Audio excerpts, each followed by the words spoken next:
à tous, aujourd'hui avec Waldorado, je suis du côté de Jodogne pour découvrir TS Construct, une entreprise générale fondée il y a plus de 30 ans et qui s'est spécialisée dans la construction en bois.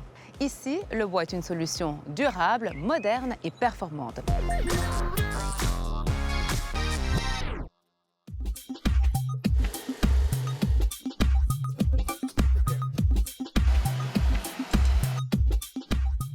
Bonjour Thomas.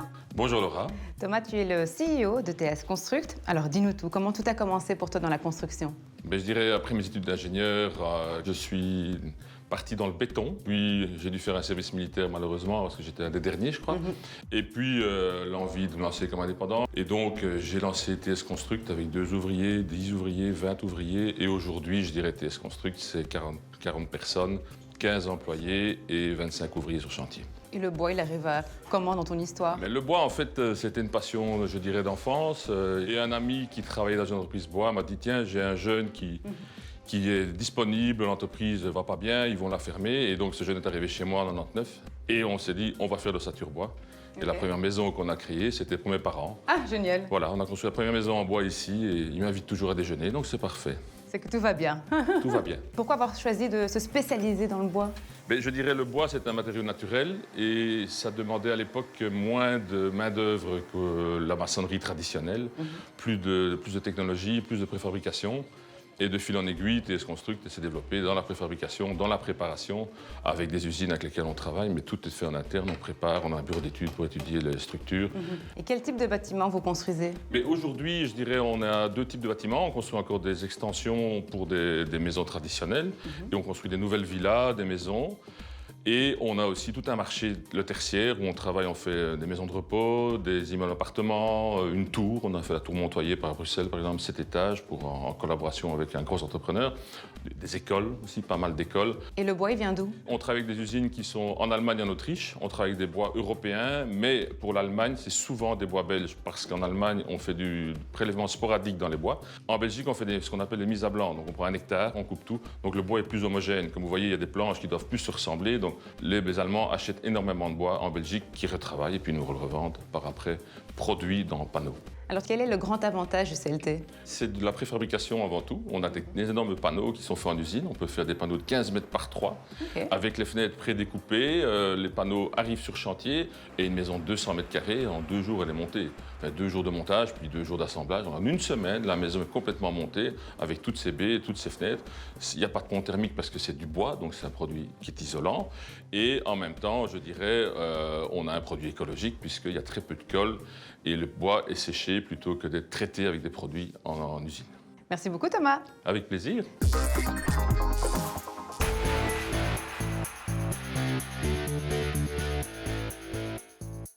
Bonjour Paul. Bonjour Laura. Paul, tu es deviseur ici chez TS Construct. Concrètement, comment ça se passe? Alors, de manière générale, le client ou son architecte vient vers nous avec un projet et il nous demande si ça nous intéresse. Si oui, il nous envoie les différents documents de marché, cahier des charges, plans, métrés, et on va effectivement remettre prix sur cette base. Est-ce qu'il y a une différence entre une construction de bois dont on travaille ou une construction traditionnelle? Alors, pour la remise de prix, c'est les postes qui vont changer, mais la manière de fonctionner, la manière de travailler va rester relativement similaire pour le deviseur. Et vous êtes combien dans ton service? On est 6, mais on va dire pas tous à temps plein. Chacun effectivement a différentes casquettes. Certains qui font du chantier également, certains qui font du dessin, et moi, je fais par exemple de la stabilité. Donc si je comprends bien, une fois que le devis est fait, il doit être accepté par le client évidemment, et ensuite il se passe quoi? Ça part chez le gestionnaire de chantier qui va s'arranger pour que le projet puisse être mené à bien, tout simplement. Justement, j'allais faire un petit tour sur le chantier. Merci beaucoup Paul. Avec plaisir.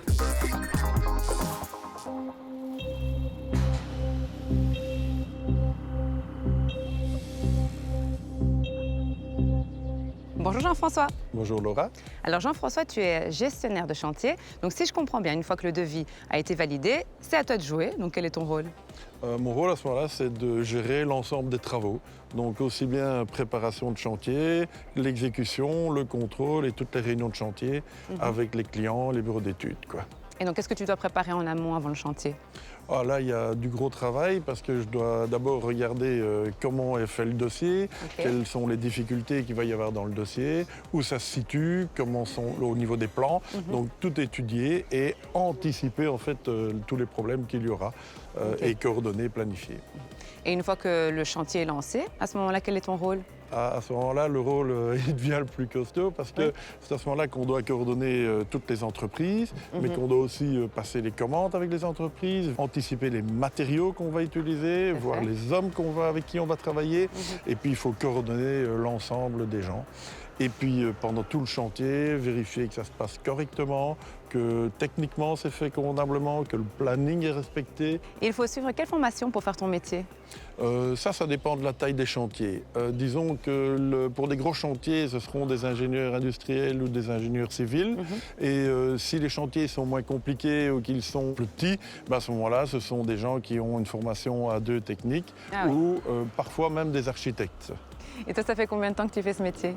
Ça fait déjà quelques années, je fais plus ou moins 40 ans. 40 ans, Ouais, 40 ans. Non, ça, il fallait pas le dire. Ça. Ah, pardon. Mais c'est impressionnant quand même, 40 ans de carrière, je trouve. Ouais, disons que c'est 40 ans d'expérience en bois, en éléments différents, donc c'était bien. J'imagine qu'en 40 ans, il y a eu pas mal de choses qui ont évolué. Qu'est-ce qui a le plus évolué au niveau du bois? Au niveau du bois, c'est la façon dont on le travaille. Donc avant, on veut dire, on était à l'ancienne en charpente où c'était découpé sur place, tracé sur place avec des assemblages faits sur chantier. Et puis au bout d'un certain temps, on a commencé à préparer les assemblages en atelier, alors que maintenant, on est passé en mode numérique. Et très clairement, on anticipe en numérique, on dessine en numérique, et puis en fait, on préfabrique par numérique, et puis on arrive sur chantier ou on assemble sur chantier. Les conditions de travail sont quand même meilleures par rapport à ça. Super, merci beaucoup Jean-François. De rien, à bientôt Laura. À bientôt.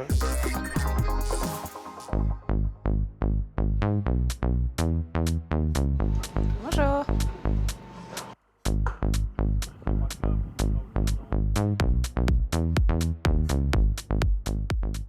Bonjour Bernard. Bonjour Laura. Alors Bernard, tu es menuisier charpentier. Ça fait combien de temps que tu travailles chez TS Construction? Ça va faire 14 ans. J'imagine qu'en 14 ans, tu as vu le métier évoluer. Oh oui, tout à fait. En fait, quand j'ai commencé, on faisait des petites extensions, des petites maisons, et puis on est passé vraiment à des gros bâtiments, des écoles, des homes. Sur quel type de chantier tu travailles ici? Ici, c'est très complexe parce qu'en fait, on mélange le béton avec l'ossature bois. Donc d'abord, les maçons préparent la dalle, puis nous, on monte le rez-de-chaussée. Puis les maçons interviennent, ils font des colonnes en béton, plus les planchers en béton. Et puis nous revenons monter les tâches, et ainsi de suite, comme ça, on avance petit à petit. Et là, vous en êtes où au niveau du chantier? Ici, maintenant, on monte la charpente. Comme ça, la semaine prochaine, les couvreurs vont venir mettre le toit et puis la brique. Et vous êtes combien dans ton équipe? On est 4 personnes, mais il y a 4 équipes d'ossature bois, en fait. Est-ce que tu recommanderais les constructions en bois? Moi, personnellement, oui, parce que ça va tellement vite. C'est écologique. L'isolation, l'étanchéité à l'air, et la moitié des ouvriers de chez TS ont fait des extensions en bois chez eux ou des maisons en bois. Et le coût est peut-être un peu plus élevé, mais voilà, on s'y retrouve l'un dans l'autre. Comme les matériaux, je vais dire les blocs et les briques ont fort augmenté, que le bois se stabilise, il n'y a plus autant de différence qu'avant en fait. Génial, merci beaucoup Bernard. Merci à toi Laura. Je vais aller jeter un petit coup d'œil moi. Ok.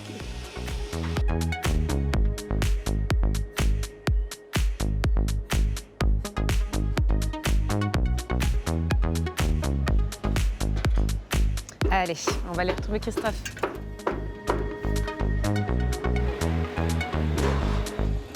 Hello, bonjour Christophe. Bonjour Laura. Alors Christophe, tu es maçon et même chef d'équipe. Oui, c'est ça. Alors en quoi consiste ton job sur ce type de chantier? Quand les ossatures bois sont posées, nous on intervient pour tout ce qui est béton, ourdi et mur intérieur. Ah oui, et donc si j'ai bien compris, vous travaillez aussi main dans la main avec la menuiserie. C'est ça, c'est étape par étape.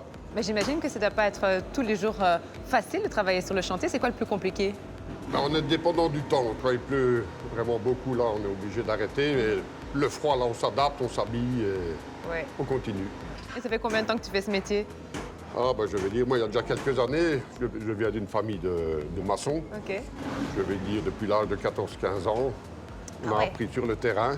Bon, je ne vais pas te demander quel âge tu as aujourd'hui, mais... Bon, il n'y a pas d'indiscrétion. Tu vas avoir bientôt 59 ans. Ah ouais, donc plus de 40 ans de carrière déjà. Oui, oui, oui. J'ai entendu dire qu'on t'appelait tonton. Oui. Ça vient d'où? Quand je suis arrivé dans la société, il y avait déjà 2 Christophe. Elle m'avait demandé si j'avais pas un surnom avant. Ben, j'ai dit tout le monde m'appelait tonton. C'est sympa. Elle a dit on va continuer comme ça et tout le monde m'appelait tonton. Merci beaucoup, tonton. Ah ben, de rien, Laura. Je vais te Avec laisser reprendre plaisir. tes activités.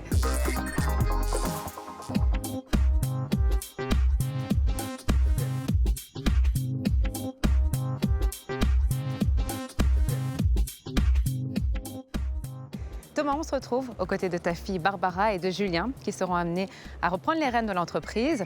Mais avant toute chose, Thomas, comment tu vois l'évolution du secteur? Et je dirais que pour nous, l'évolution est relativement positive puisqu'on est dans un secteur de niche, on construit en bois, ce qui n'est pas le cas de tout le monde en Belgique. On préfabrique aussi beaucoup, ce qui est l'avenir. Donc je pense qu'il faut regarder les choses positivement. On a besoin de logements en Belgique, on a de la demande. Aujourd'hui, quels sont les principaux défis? Principalement, je dirais, trouver des bonnes solutions techniques pour éviter les augmentations de prix. Et deuxièmement, trouver des bons éléments. Le recrutement est vraiment un grand défi pour toutes les entreprises de construction aujourd'hui. Barbara, tu es directrice administrative. Comment se passe le recrutement chez vous? On sait que c'est difficile. Oui, tout à fait. Mais donc, dans notre entreprise, on fonctionne vraiment par le besoin. Donc, quand on a besoin de quelqu'un, on va faire appel soit à des agences intérim ou à d'autres partenaires, ou même via le bouche à oreille. C'est comme ça qu'on fonctionne aussi. Les profils principaux qu'on recherche, c'est bien souvent des maçons, des menuisiers et des couvreurs. Et puis, vous intégrez aussi des stagiaires? Oui, tout à fait. On collabore avec l'IFAPME. Donc, on a des stagiaires en entreprise, au bureau, je vais dire, et sur chantier. On les accompagne vraiment du début jusqu'à la fin. Le but est qu'ils grandissent avec nous, qu'ils ne soient pas juste là pour un petit passage. Julien, toi, tu es directeur technique. Quels sont les objectifs pour les années à venir? Alors on le sait, chez nous, la stratégie, c'est vraiment le fait de préfabriquer, d'anticiper. Le travail du bureau est vraiment super important pour nous. On veut rester dans le secteur innovant, privilégier le bois pour la société, c'est notre core business, entre guillemets. Nous souhaitons aussi, dans cette optique, favoriser la préfabrication, ce qui nous fait gagner du temps sur chantier. Ça évite des erreurs, ça permet d'anticiper les choses au niveau des chantiers. Et donc voilà, pour moi, ça c'est l'avenir de la construction. Thomas, c'est vers ça qu'on va pour les années à venir? Mais je pense qu'on n'a pas le choix si on veut augmenter la qualité et le prix, c'est-à-dire permettre à tout le monde de pouvoir construire demain et avoir un logement convenable et bien isolé. On devra passer par la préfabrication et les modules 3D, c'est une évidence. On fait du 2D aujourd'hui chez TS Construct, on fera du 3D demain, c'est certain. Eh bien, merci beaucoup à tous les trois de nous avoir accueillis. C'était une belle découverte pour Waldorado. Quant à nous, eh bien, on se retrouve la semaine prochaine pour découvrir ensemble une nouvelle pépite wallonne. Ciao!